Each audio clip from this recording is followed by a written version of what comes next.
और फिर बाजार से दोनों के लिए गर्म कपड़े खाने का सामान लेकर वे स्टोर से बाहर ही निकल रहे थे कि एक खूबसूरत गुड़िया ने उनका ध्यान अपनी तरफ आकर्षित किया तो उन्होंने उसे भी पैक करवा लिया और फिर घर चल दिए। दरवाजा खोलते ही नीता चौंक गई। मयंक ने मुस्कुराते हुए सारा सामान नीचे रख नन्ही सी गुड़िया को खिलौने वाली गुड़िया दिखाई। गुड़िया खिलौना पाकर खुश हो गई और उसी में रम गई। मयंक ने नीता को सारा सामान दिखाया। बिना उससे पूछे ट्रैक सूट पहनने के लिए नीता ने माफी मांगी तो मयंक ने हंसते हुए कहा, एक शर्त पर, जल्दी से कुछ खिलाओ, बहुत तेज भूख लगी है। सिर हिलाते हुए नीता रसोई में घुस गई। जल्दी से पुलाव और रायता बनाने लग गई। जितनी देर उसने खाना बनाया उतनी देर तक मयंक गुड़िया के साथ खेलते रहे। एक प्लेट में पुलाव और रायता लाकर उसने मयंक को दे दिया। खाते खाते मयंक ने एकाएक सवाल किया, और कब तक इस तरह जीना चाहोगी? इस सवाल के सकपकाई नीता शांत बैठी रही। अपने हाथ से नीता के मुंह में पुलाव डालते हुए मयंक ने कहा, तुम अकेली नहीं हो, मैं और गुड़िया तुम्हारे साथ है।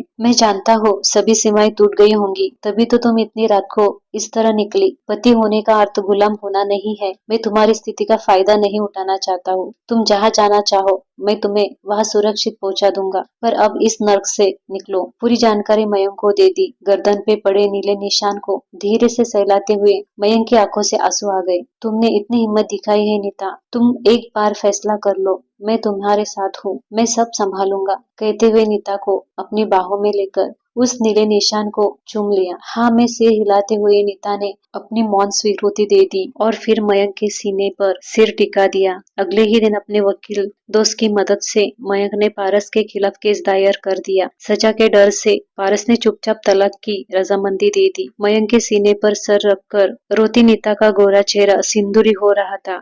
आज ही दोनों ने अपने दोस्त की मदद से रजिस्ट्रार के दफ्तर में शादी कर ली थी। निश्चित सी सोती नीता का दमकता चेहरा चूमते हुए मयंक ने धीरे से करवट ली कि नीता की नींद खुल गई। पूछा, क्या हुआ, कुछ चाहिए क्या?